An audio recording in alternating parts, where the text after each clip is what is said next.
Batman. Or Batman. I feel like I have to do the Christian Bale deep voice Batman, but I'm not going to do it. My voice can't go that deep, so. He actually, I read up, I was reading the other day about when they did Batman Begins, he actually lost his voice trying to do that like sort of deep gravelly voice for Batman. I've heard that before. Yeah. That was I remember that being a big criticism of Dark Knight when it came out, was his voice. But I don't know if did it go deeper? I think after as Batman well, Begins? I think as well with Dark Knight, because a lot of people were coming into Dark Knight and being like, oh yeah, we're going to watch this film, and not really sort of realizing that it was coming off the back of Batman Begins. So they hadn't watched Batman Begins first, because I was exactly the same. When I first watched Dark Knight, I'd not really clocked that it was a sequel to Batman Begins. Yeah, I think I was the same. So yeah, it was a bit of a surprise when I first heard him, and he's like, "Oh." Well, I was 9 or 10 when Begins came out. Yeah, and I vaguely remember the only thing I remember about the film was the bit at the start with Liam Neeson, and I've gone blank on the name of the League of Shadows, and I can't remember his character's name. Ra's al Ghul. Yeah, that's the one. Yeah. That was the bit of the film I remember as a kid, and then I remember the Nintendo DS game for Batman Begins. That was like my DS game for it. Yeah, I think my brother had it. But that was all the League of Shadows bit in the game that I remember. So that's the thing that stuck with me most. But yeah, when I saw Dark Knight, I don't think I realised it was a sequel. No. Yeah, I was thinking about my relationship to Batman as a superhero, and I think because you're far more in superhero stuff than me, and you're definitely a Marvel head. I think Batman, Superman, and then probably Spider-Man as well. I think because of the Sam Raimi films. Yeah. They're the only really superheroes that I cared much about growing up. I think Superman was because I watched Smallville growing up as well. And when Man of Steel came out, that was a big thing. Yeah. And I think because I would have said Superman was my favorite superhero, and I think that it forced me to like Man of Steel more than it actually deserved. It definitely didn't deserve much. I mean, yeah. I remember when we first went to watch that film, like I was mad on it. Like I just thought it was brilliant. Like, classic sort of teenager, not really knowing much about what a good film looks like, and it's just all crashy smashy and loads of explosions and stuff. And I thought it was amazing. And then when I went back to watch it, like years later, just realized how just terrible that first act really is. But it wasn't good. I think though, like, it's sort of, films have started to burden themselves with this idea, haven't they, of there's got to be sort of a bigger story or a bigger universe at play and stuff like that. And I actually read this morning, apparently Matt Reeves, for the new director of the new Batman, has sort of gone on record as saying he's not looking to sort of bring in other superheroes and stuff to this new Batman. And I was like, great, we've got a story that can exist on its own. It hasn't got to affect a million other different like routes before it exactly starts to mean something. Yeah, which is almost like counterculture to what is the norm at the moment. Yeah.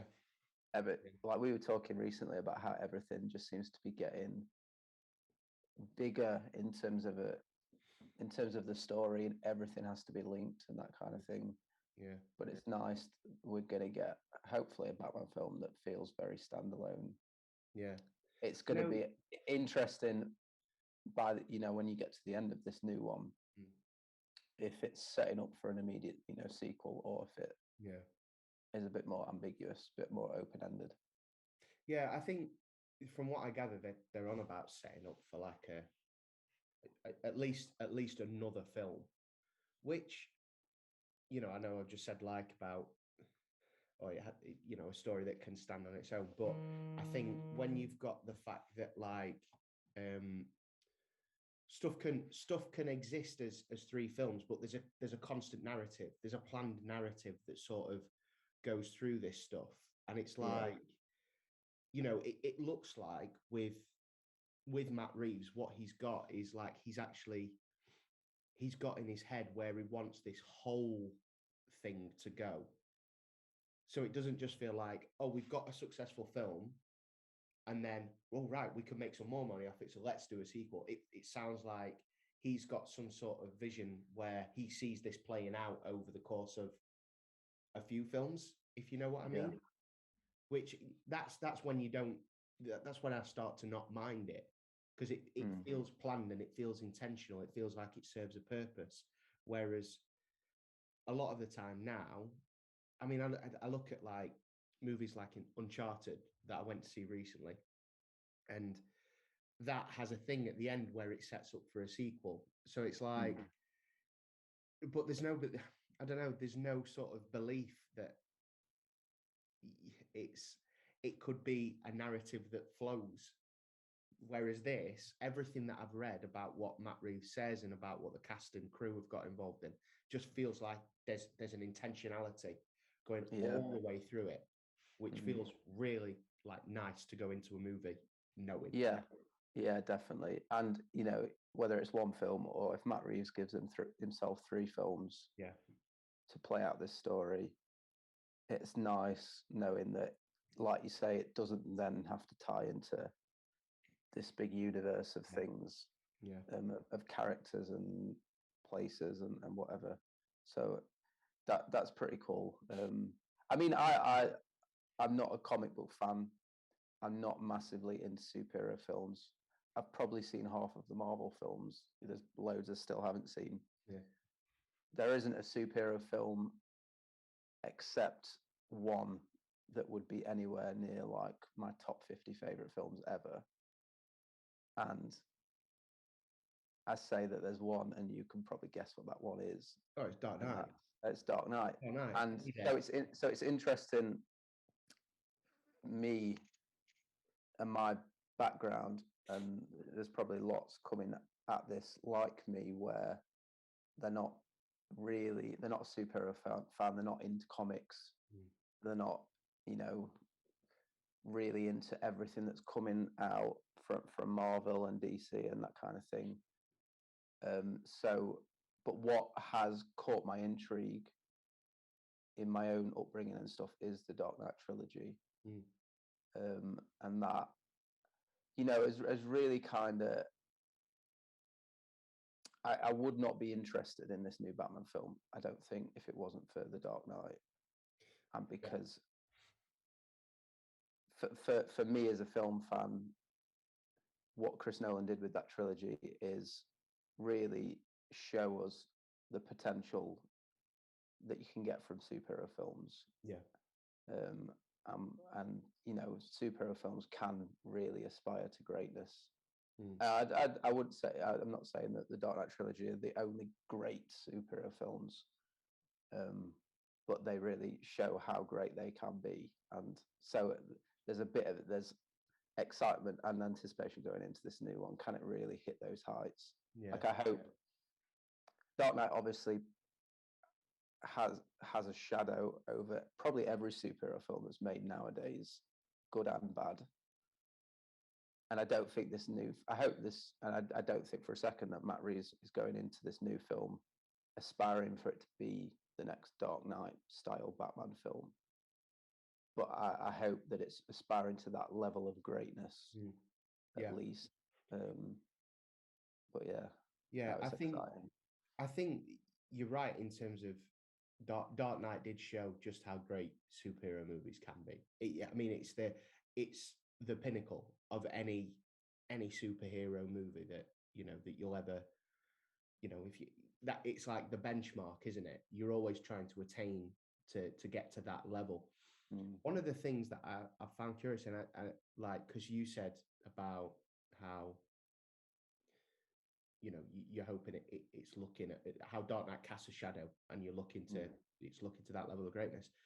one of the things I've sort of found in the sort of promotional run up and just through what, like, you know, some of the critics that we listen to and the people that talk about it, is it doesn't seem to have the burden of the Dark Knight hanging over it.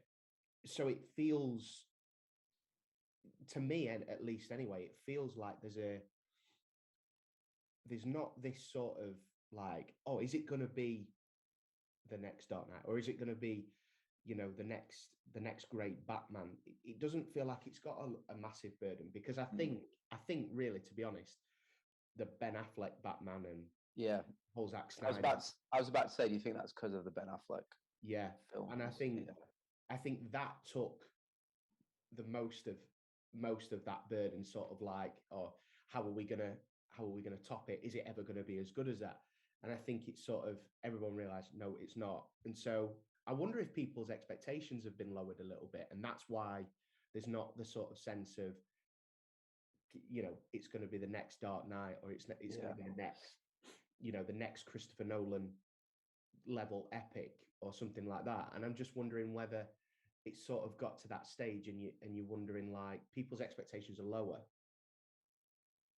going into this already because of what they've just seen with Ben Affleck's Batman. My opinion is that it will be far better than those expectations. I think it's quite clear that Matt Reeves has got a really, like, unique take on this, something different to what we've seen before, a very unique sort of vision for it, which just sort of makes me think it's going to go to the levels that Dark Knight went to, in a certain sense. But yeah, I think it's going to pleasantly surprise some people, because they've just gone through the whole Ben Affleck Batman, Zack Snyder Batman. I just don't feel like this film feels like it's got a huge weight on it. I don't think there's a massive weight of expectation on it. No, I agree.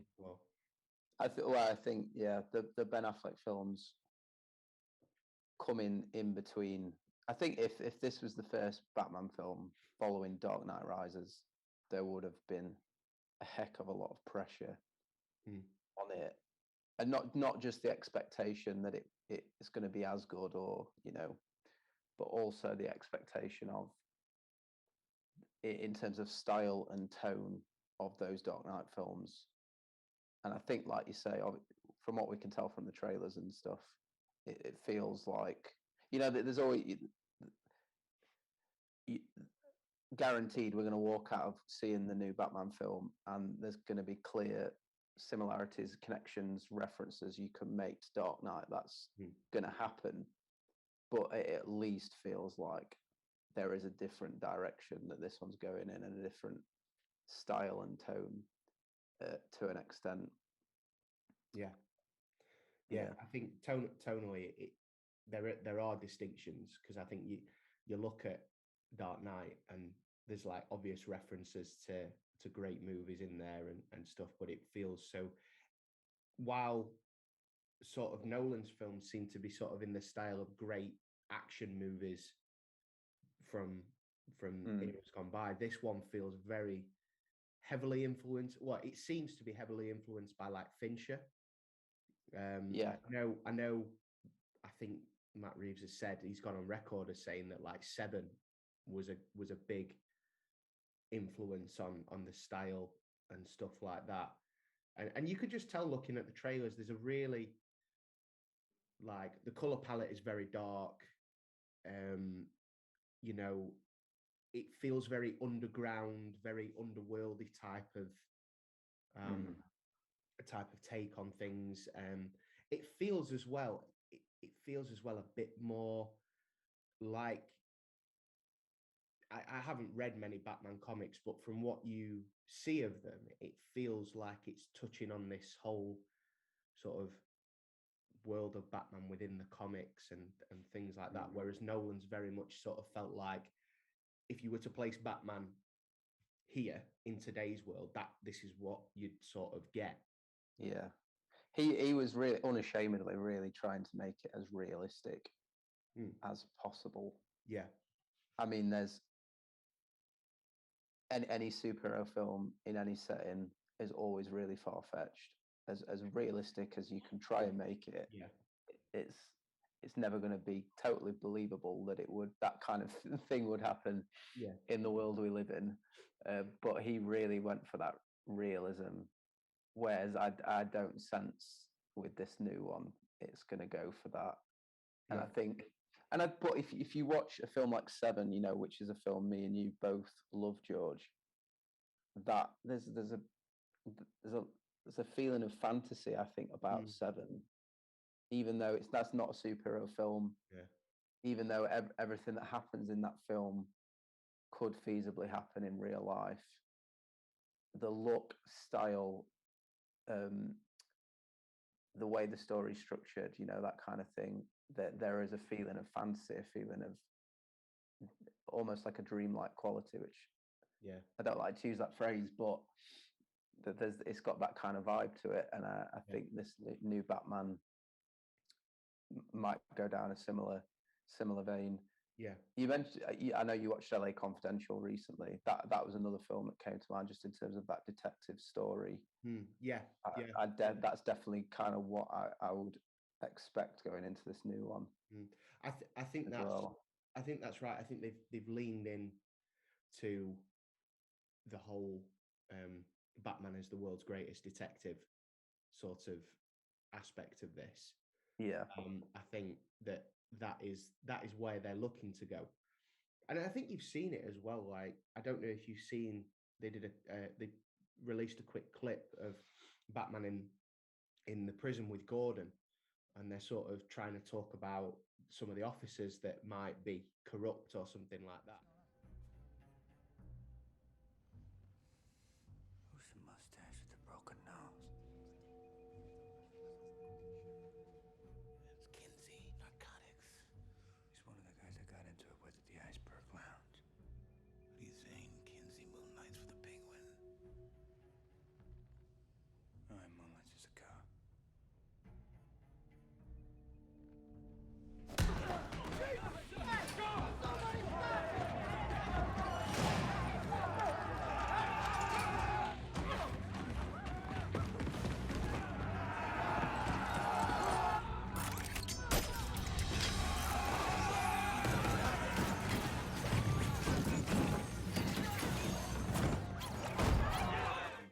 Batman does this thing to escape, and you know how, like, you used to just sort of, somebody turns around, Gordon turns around, says something, and then Batman's gone.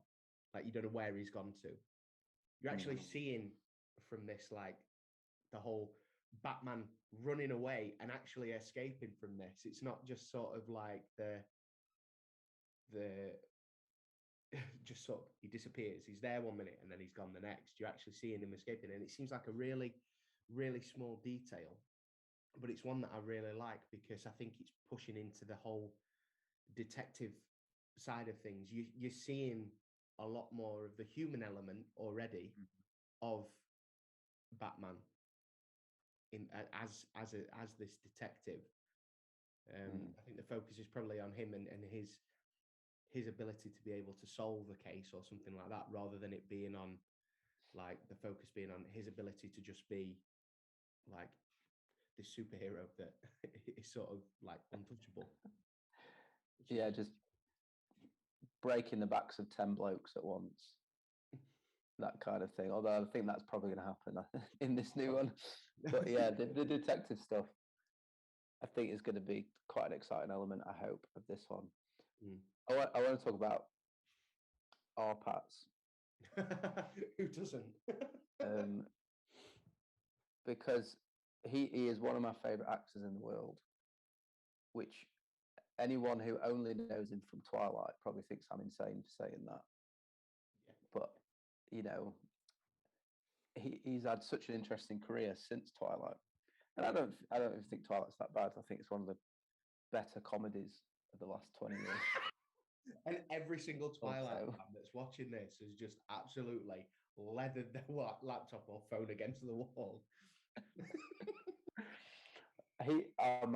The list of directors that he has worked with since Twilight, and I don't even know who the director of Twilight was. Maybe it was someone Maybe Francis Ford Coppola made it. I don't know off the top of my head. But he's worked with Cronenberg on, I think it was Cosmopolis or something like that. Claire Denis in High Life.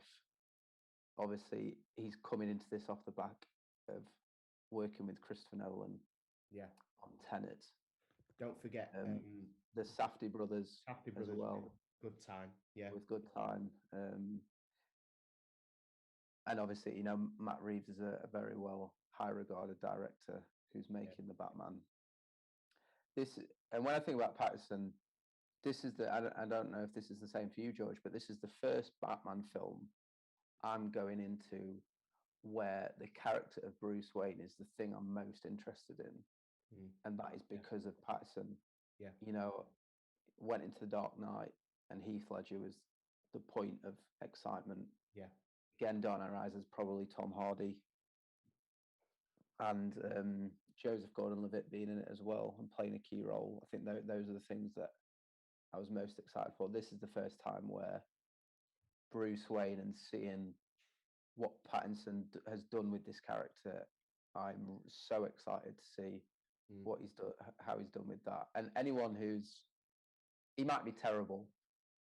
I'm really not expecting that at all. Like, I'm expecting something really special here.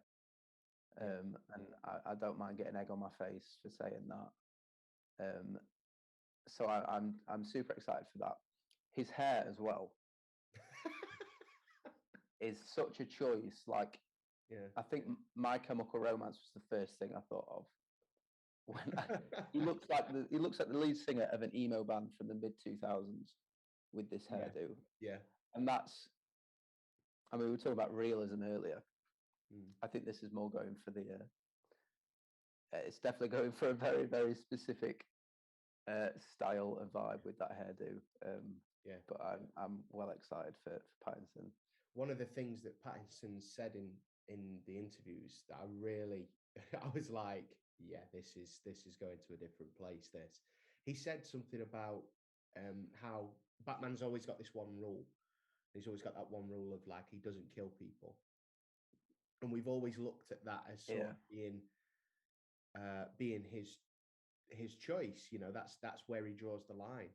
And Pattinson said, but nobody's ever looked at it at the fact that, like, Bruce actually wants to kill these people. There's only a certain element of his self-control that's stopping him.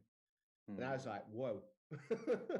Like, he's really got into the head of what what somebody like Bruce Wayne in this position must be like. And he said a few things just about the character that seem so to sort of flip the coin a little bit with, if you'll pardon the Harvey Dent pun, but like seem to just flip the coin a little bit in terms of what we've come to expect, I think, from the character of Bruce Wayne. He seems to be taking it to a much darker place, which I know we always say, like, oh, Batman is a dark character. They're dark films. They're not exactly, they're not sunshine and roses, are they? But it does feel like Pattinson's really, he's always been very meticulous about how he perceives his characters anyway, and how he wants these characters that he's portraying to be. He's great for that, and I think that he's really got into this head of someone like what Bruce Wayne would be like, and he's taking it to somewhere very different than what we'd expect. And I think it just comes back to your original thought that actually, it adds to that level of excitement. I want to see what this Bruce Wayne is going to be like. I want to see what this guy is actually going to be like in these films.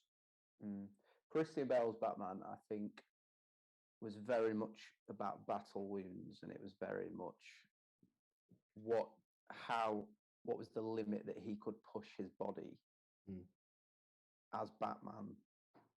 And that was very much, you think of Michael Caine's Alfred, and that was very much his reservations and his worries.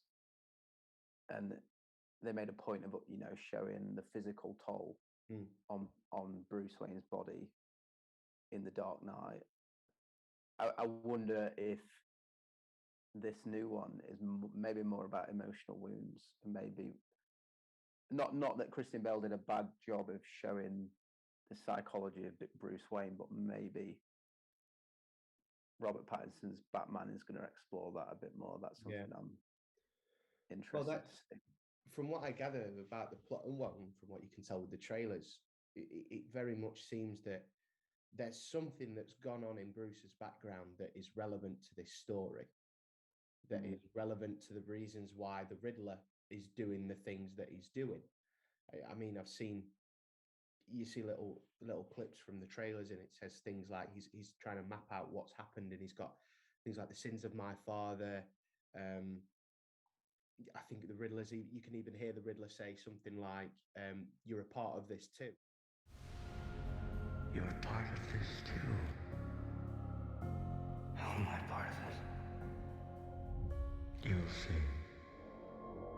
Which I think was in the context of, something that his family had done at the time. There's a small clip where he says to Alfred, "You lied to me," which just it sort of adds to a bit of the mystery and the intrigue around what has really gone on within Bruce and what's gone on that's caused him to behave in this really strange way, which is to put on a cape and a cowl and go out and beat criminals up. Yeah. What's pushed him in his head to do that? And I think you're absolutely right that I wonder if it's going to take us to a different place, a more, I guess, mental place than it would be a physical place, like we saw with Dark Knight. Yeah, definitely. Yeah, it adds as well to the sort of to the feeling that there's such a sense of oneness about this whole production, like the fact that Matt Reeves has clearly got this specific vision and this very unique take on things. Pattinson's delved deep into like what Bruce Wayne is all about, who he is, what it means for him to be Batman.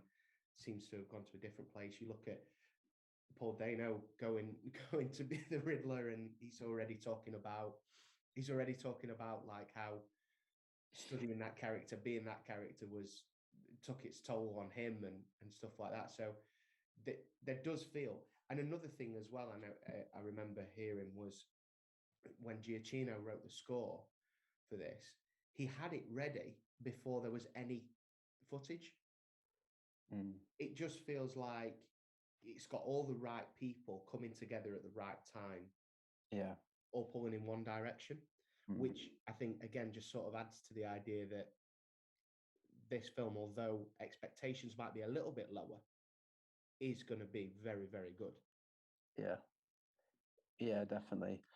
And while we're talking about other people involved in the film, do you know who the director of photography is? I haven't seen it, no. It's Greg Fraser, who has just been nominated for an Oscar for Dune. Okay, interesting. So, and that film looked amazing, didn't it? It looked above average, that film. So, above average. I mean, it sounded like they just went to Dubai and went into the desert and just stuck a camera. Yeah, I think there was a lot more in it than that. Yeah. But he is really, really good. And shot some amazing films over the past few years. But even just from the trailer, it looks like it's going to be special. Yeah. So I'm excited to see the full 2 hours and 55 minutes of this film. Where did I read this morning? Apparently he'd cut a couple of things, and I'm like, why have you cut a couple of things? You're 2 hours and 55. Just roll with it. Just like make it round us off to 3 hours, and we're nice and tidy, aren't we? Round us off to 3 hours, and we'll be all right.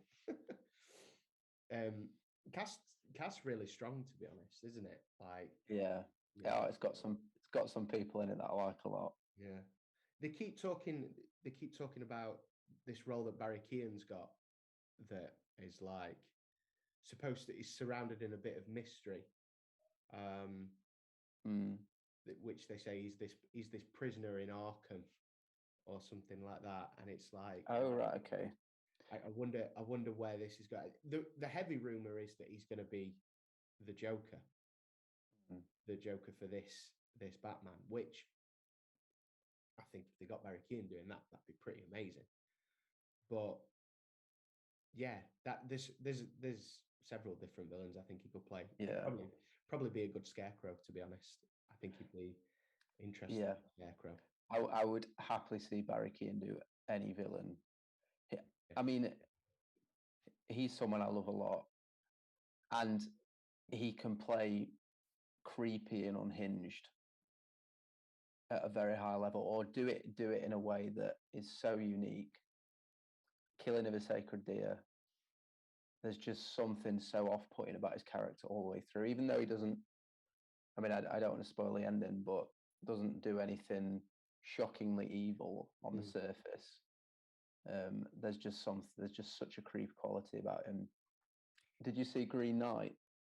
I've not had a chance to watch it all yet. I think I watched about the first 15 minutes just before Christmas, and then I'm finishing it. Yeah, so in that one, when Dev Patel sort of goes on the quest, he comes across Barry Keoghan it sort of just plays like a peasant, and he's asking Dev Patel's asking him for directions on his journey, and again he just brings that super creepy, I don't trust this person at all quality to it, which I think would work, so well for a villain in a big blockbuster like this one. So I hope I'd be more than happy for them to go in that direction with Barry Keoghan.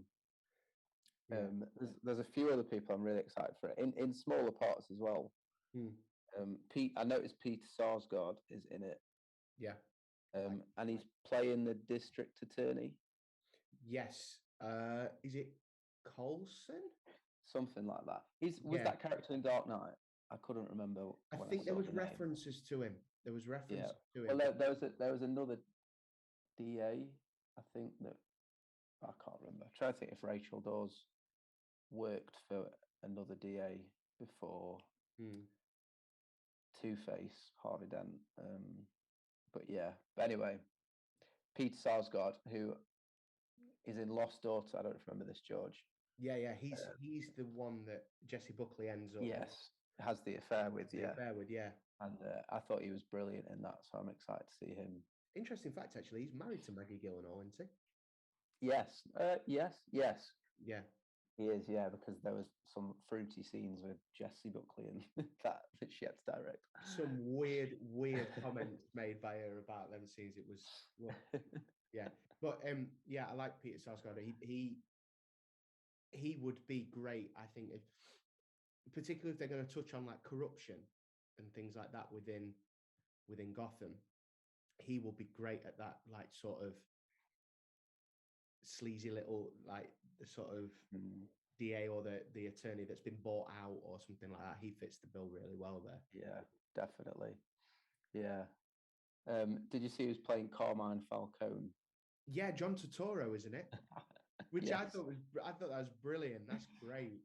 That is brilliant. That guy is in like so many films like the 80s and 90s. Yeah. I love him in Big Lebowski. Oh, he's so funny in that. Really is. He's great in Colour of Money. He's great in Do the Right Thing. His IMDb is awesome. Yeah. Was he in Transformers as well? He's in Transformers, isn't he? Yeah. I was just about to say, dare I say it, I think he's probably the best bit about the Transformers films. There's not a lot to go on, but he's probably the best bit about them. I tell you what as well, and I don't think enough people have made enough about the fact that Jeffrey Wright is going to be Gordon. I think that is a brilliant. I think that's an amazing choice. Brilliant choice, that. Yep. I think because I think Gordon there's got to be a noble quality to him. But he's obviously not a perfect person at the same time. And I think Jeffrey Wright will absolutely nail that. Yeah. I loved it. I watched French Dispatch last week. Yeah. Because it's on Disney Plus now. And his whole section of French Dispatch, I need to watch again because I don't really know what was happening. But I thought he was great. in that, and I loved him in Westworld as well. I can't think of a thing that he's been in that I've not liked him in. Yeah, My first sort of introduction to him was when he played Felix Leiter in Casino Royale. yes, I really liked him when he appeared in the Bond films. I liked him when he was in Hunger Games. He's just come off of doing some voice work for Marvel in their What If series, and he was great in that. Really thought he was a good choice for that particular character.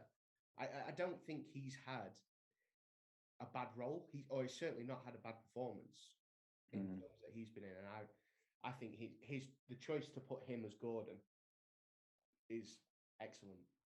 Really is a great choice. I think that'd be great. Yeah. Weirdly, the one I'm a bit unsure about is Andy Serkis as Alfred.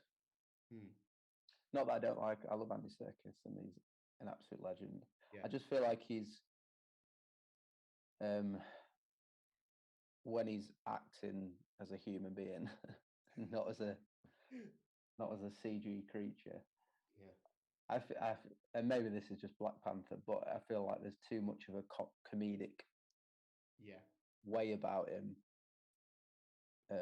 Whereas I guess traditionally Alfred, or at least in the Dark Knight films, Alfred is sort of the heart and soul of the whole thing. Yeah. And I wonder, I just am unsure how that will go down. I think there must obviously be some sort of affinity between Andy Serkis and the director, considering the work they did together on the Planet of course. Yeah, I didn't make that connection. Yeah, that's true. Obviously, like he wasn't playing human being. He was obviously doing the motion capture for Caesar, and I guess that there must have been some connection made during those films that would just sort of, I guess, give him a bit of a route in. I think, I wouldn't say I'm concerned by it. I think there could have been better choices when you think about how Alfred is meant to be. He's the old English butler. Andy Serkis doesn't quite seem old enough yet. No, I think he's got like I'm trying to think of the word. Hippie's coming to mind. I don't think it's a hippie quality, but he's like, it's like a gentleman's statemently, or he doesn't quite feel. He feels a bit too rough to be a butler for a really rich family. Yeah. I mean, I'd have loved Hugh Grant. That would have been fun. I don't know if he's old enough. He's probably too comedic, actually. Hugh Grant. I'm contradicting myself there. Yeah, obviously he took a bit of a turn from the usual when he did The Gentleman, but I don't know if he's got the. I think it would just have been a bit too corny, maybe. He would take you out of the film. Yeah. That was bad choice from me there. But yeah, there's probably others that might be better, but he might be amazing and perfect for it. Yeah. Colin Farrell, who looks nothing like Colin Farrell when you see him as Penguin. If you told me it was Jared Leto, I'd have believed you. Oh gosh, no, that really would take me out of the film. Don't put Jared Leto in these Batman films, please. Please leave him away. Could you imagine if they'd done him as he wasn't Alfred, but he was the guy from House of Gucci within the Batman films? That would be insane, that. Bruce, what are you doing? Oh dear. Colin Farrell, I have no worries about. He's just super solid. Such a good bad guy as well.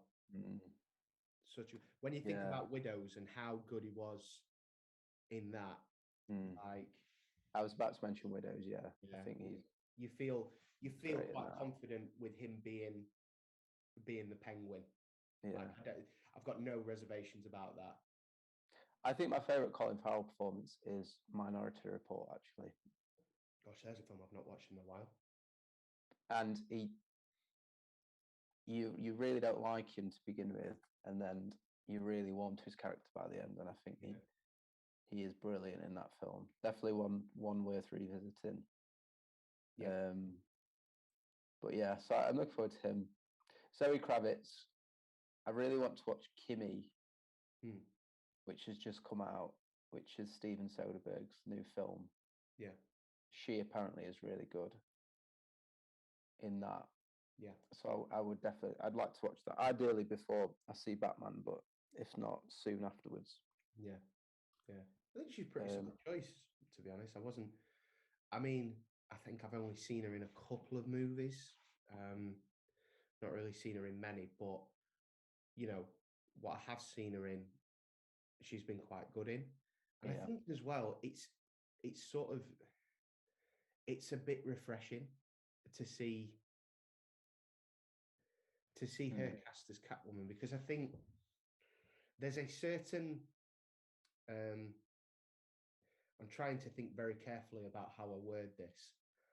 There's a certain stereotypical nature to casting somebody as Catwoman. And I don't think she fits that. And I think she's a bit outside of that sort of frame of what we've been used to seeing. When you think about Michelle Pfeiffer as Catwoman in the Tim Burton films, Anne Hathaway, she's very different to those people. And I think she's outside the box, and I really like the choice to put her in. Yeah, definitely. I'm really excited, and I'm glad that I've not, like you, I've not really seen her in much. So it's nice. Like you going into Dark Knight Rises, I knew Anne Hathaway fairly well. Yeah. And so I had a bit of an idea of what to expect, but with this one, I don't really have any idea what to expect. So I'm looking forward to that. Yeah. All right, Paul Dano. The boy. I was saying that Robert Pattinson is probably the thing I'm most excited for going into this. Paul Dano is the second most exciting thing for me going into this. Paul Dano's career is bizarre. Mental. Correct me if I'm wrong, George, but I think this is the first sort of major blockbuster he's been in. I mean, I've not checked his IMDb. Let me get properly. Let me get it but up. I can't think. I mean, he was in a really weird film with Daniel Radcliffe. Now, I don't know if Daniel Radcliffe being in a film makes it a blockbuster, but he was in, I think it was Swiss Army Man or Swiss Army Knife or something like that. Is that the one where Daniel Radcliffe had to be a Nazi? Something like that. I've not seen that one, but I know it's bizarre. And I think the directors for that film are about to bring out a new film with A24, actually. Right. He was in a film I watched in lockdown called Little Miss Sunshine, which is like an indie comedy. But it went quite big, that, didn't it? I think so. Not quite big as did it? Because did it get nominated for some awards? I think it might have, yeah. Yeah. So looking at his IMDb, films that people are likely to know: Little Miss Sunshine, obviously. There Will Be Blood. A PTA one. Other than that, Where the Wild Things Are. It was a voice in that. Night and Day with Cameron Diaz and Tom Cruise. That's probably the closest thing he's got to being in a blockbuster. Then he was in Cowboys and Aliens. Do you remember watching that? It was Daniel Craig. Daniel Craig one. Daniel Craig and Harrison Ford. Oh my gosh! Did I watch that? I think I did. Is Olivia Wilde in that film? Yes, she is. Yeah. Yeah, I think I did watch that once. Yeah, he was in. Oh, I'd forgotten he was in Looper. Oh, okay. He was in Looper. He was in Prisoners, of course. Yeah, Prisoners. He was in 12 Years a Slave. Yeah, no, that one. He was in Swiss Army Man. He was in Okja or Okja. Yeah, that Bong Joon-ho's film. Yeah. The Netflix one, yeah. So to be fair, between 2010 and 2015, he's had a pretty strong IMDb. not bad, but like not. These aren't films that have a massive.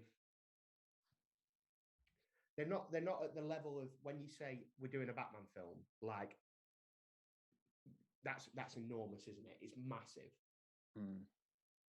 But those films, while they are quite successful blockbusters, they're not at the same level as what a Batman movie is. No, they're not. And this is the most high profile role he's ever had. Yeah, definitely. Because none of those films you just said, I don't think anyone really, except a small group of people, are going into those films excited for Paul Dano, excited for his part. Where his role in Prisoners is the only one I can really sort of recall. Yeah. While he's been in those films, I can't really recall off the top of my head where he is in Night and Day, where he is in Looper. So but he does great in Prisoners because he's playing a character which, on the one hand, you really don't trust him, or he's the type of character that fits the crime. Yeah. Yet at the same time, you feel a lot of sympathy. Yeah. I feel sorry for him as well. I think he does just a great job of balancing that in Prisoners. There Will Be Blood, one of my favorite films ever. He's absolutely amazing in that. Plays a character called Eli. Well, plays twins in it. Yeah. Paul and Eli Sunday. Paul Sunday is in it for like one scene towards the beginning of the film. Yeah. And then he's Eli Sunday for the majority of the rest of the film. And I've never seen an actor in anything. I've never seen an actor in any Daniel Day-Lewis which has gone against Daniel Day-Lewis as well, I think, as Paul Dano does. Yeah. There Will Be Blood. Like it's like someone fighting against peak Mike Tyson and keeping him going for 12 rounds. That's essentially what Paul Dano does. Yeah. In There Will Be Blood. And he plays a preacher, like a church minister. Yeah. In There Will Be Blood. And there is a scene where he's preaching and Daniel Day-Lewis is in the congregation and he's preaching, and he walks out into the congregation, walks over to this old woman who I think has got frail hands or some sort of condition with her hands, and basically it goes on to cast a demon out of this woman in the midst of the church, and he is going like 100% all out. Yeah. As all out as any actor that I've ever seen go all out. It's just unbelievable how much he goes for it in this scene, and it's absolutely brilliant. Get out of here, Ghost. Get out of here. Don't you dare turn around and come back. For if you do, all the armies of my boot will kick you in the teeth. And you will be cast up and thrown in the dirt and thrust back to perdition. And as long as I have teeth, I will bite you. And if I have no teeth, I will gum you. And as long as I have fish, I will bash you now. Get out of here, Ghost. Get out of here, Ghost. Get out of here, Ghost. And it left. And I think he dials it. Oh yeah, he really does. And I think if we get even 50% of that Paul Dano in this Batman film, we're in for something very special. Yeah, he feels like a great match opposite Pattinson. He really does. Definitely. Yeah. I mean, we were thinking about sort of what we're most skeptical of in this new one, and juggling the amount of characters is something which sort of, the runtime being just under 3 hours, that I think that explains it a little bit, because there's a lot of characters that they're playing with here, multiple villains as well, and it's I think that's probably, if you're to ask me what am I most skeptical of, or what am I most worried about, it is how are they going to juggle that many characters and storylines over the course of this film. That was pretty much the same thing for me, because I remember when they were first casting it and they were first saying who's going to be who and stuff, and it was like, oh, this person's going to be in it as this character, and then you're finding out, oh, so it's going to be Penguin, and then there's going to be Riddler, and there's going to be Catwoman, and then there's Gordon, and then you've got the fact that there was the rumors about Barry Keoghan being the Joker, and it was like, you know, wow, there's a heck of a lot going on there for the start of a new Batman story. I'm glad we're not getting the origins, which we're, you know, seen too many times now. But if I was to put my money on anything, I can imagine it going basically, we jump in with Batman, he's fighting Penguin, and he manages at some point to catch Penguin, put Penguin away, and then the Riddler case develops throughout, and throughout that he then meets the Catwoman. So I feel like, although there's a lot of characters and that it sort of justifies why it's going to be such a long film, I think that what you're going to get is, here's an introduction to some characters because we've got plans for them further down the line. Yeah.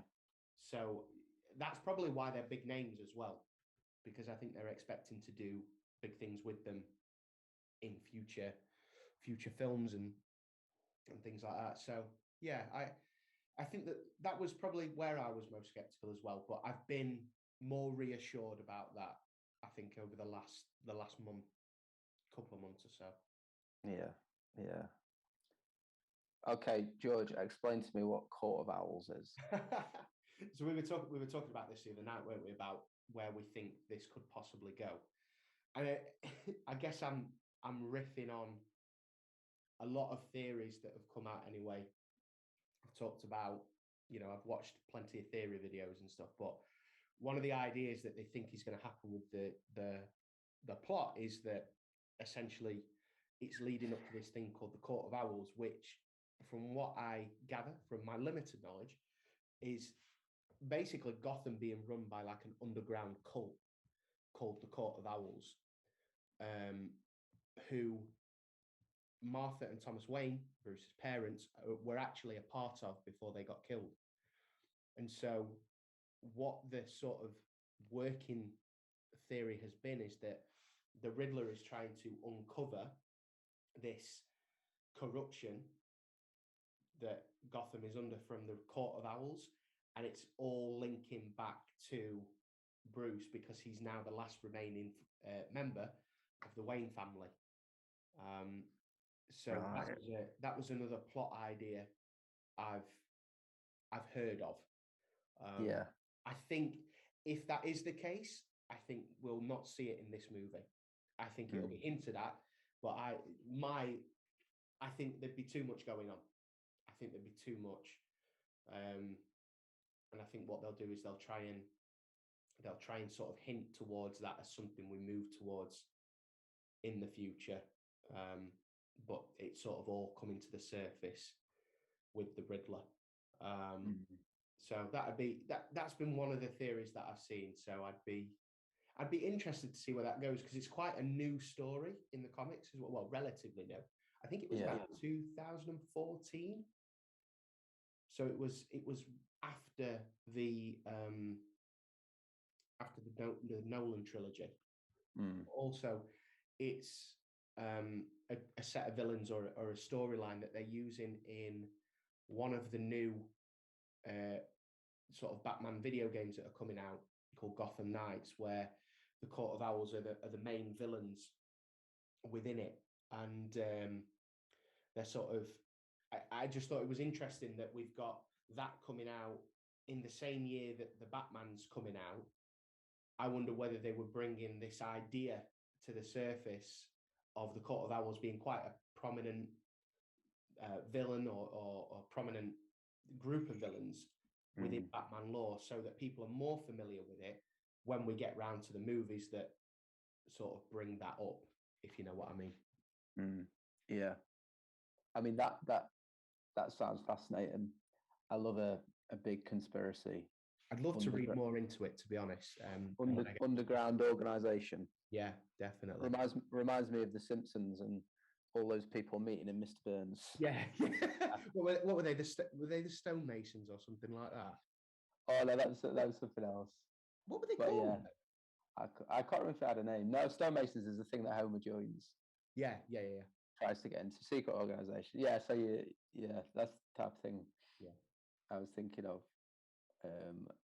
But yeah, I was going to say I think that really fits with Gotham, the city. Yeah. And all all of the themes and stuff that are in that, the whole Gotham idea of Gotham, what it represents, that kind of thing. I think the idea of a underground or conspiracy secret group kind of thing, I think really fits into all of that. I mean, that's not something we've really talked about here, is what Gotham is going to be like in this new film.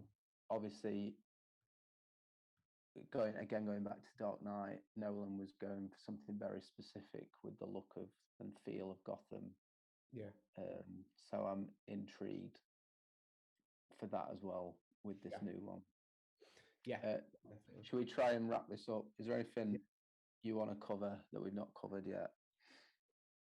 No, I think we've covered everything. I'm really excited to see it. Really excited to see what it's going to be like. I think it's going to be in the conversation for a while, and I think it's probably the closest thing that we'll get to rivaling The Dark Knight in terms of quality. I think that we'll see for a long time. So I'm just really looking forward to it. Really. Yeah, and I hope Dark Knight doesn't cast too much of a shadow on it. I'll just be happy if we get to the end of the credits and in big bold letters on the screen, Robert Pattinson will return as Batman. That's what I'm hoping for. I think we'd all love to see that, definitely. Yeah,